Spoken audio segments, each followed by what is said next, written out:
Assalamualaikum warahmatullahi wabarakatuh. Allahumma sholli ala sayyidina Muhammad wa ala ali sayyidina Muhammad. Sahabat semua yang dirahmati Allah, semoga Anda semua selalu dalam keadaan sehat walafiat, dimudahkan segala urusannya, diluaskan rizkinya, dibahagiakan kehidupan dunia hingga akhirat, serta dikaruniakan anak cucu dan keturunan yang solih-solihah yang luar biasa. Amin ya rabbal alamin. Kita tentu sudah tidak asing mendengar firman Allah Subhanahu wa ta'ala dalam surat Ar-Rum. Telah tampak kerusakan di daratan dan di lautan. Nah, biasanya kita memahaminya adalah adanya kerusakan alam, pencemaran lautan dan rusaknya ekosistem serta habitat hayati makhluk hidup.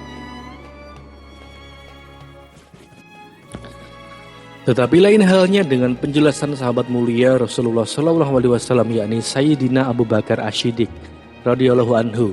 Dalam kitab Nashahibul Ibad karya Imam Nawawi Al-Bantani, beliau menjelaskan tentang makna kerusakan di daratan dan di lautan dengan makna yang pertama, kerusakan daratan adalah lisan. Bagaimana ini sungguh nyata dalam keseharian kita.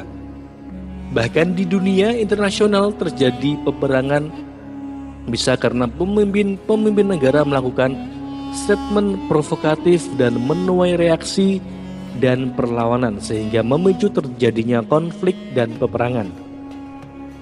Lalu akibat konflik dan peperangan itulah timbullah kerusakan yang lebih luas dan lebih besar, semua bermula dari lisan yang tidak terjaga.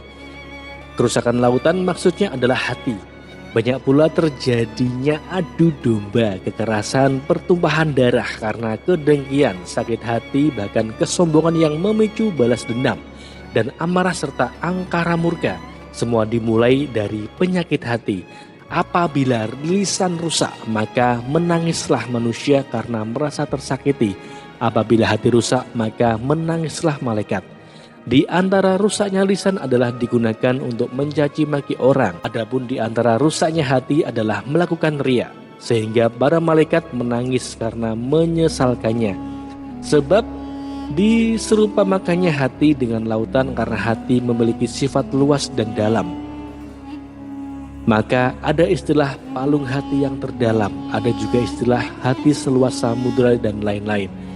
Itu semua diperlukan untuk menjaga dengan baik lisan dan hati kita agar tetap terjaga dalam koridornya, yakni tidak terjebak menuruti hawa nafsu serta terperosok ke dalam keputusasaan. Sehingga ada dua nasihat yang tentu nafsu dan sabar. Nafsu dapat menyebabkan penguasa menjadi budak. Sabar bisa menyebabkan budak menjadi raja. Sebagaimana yang kita ketahui tentang kisah cerita Nabi Yusuf dan Zulaikha. Nabi Yusuf adalah putra Nabi Yakub yang sangat sabar. Nabi Yakub adalah putra Nabi Ishak yang sangat ramah. Sedangkan Nabi Ishak adalah putra Nabi Ibrahim, kekasih Allah. Genetika orang-orang mulia yang sangat indah dan harum namanya untuk kita jadikan suri tauladan. Mereka mampu mengendalikan akar dan nafsunya. Ada yang mengatakan, bahagialah orang yang dapat menjadikan akalnya sebagai raja, sedangkan nafsunya dijadikan tawanan. Yang kedua, celakalah orang yang menjadikan nafsunya sebagai raja, sedangkan akalnya sebagai tawanan. Berbahagialah orang yang akal sehatnya dapat mengendalikan dorongan nafsunya. Celakalah orang yang akalnya terbelenggu dan dikendalikan oleh nafsunya.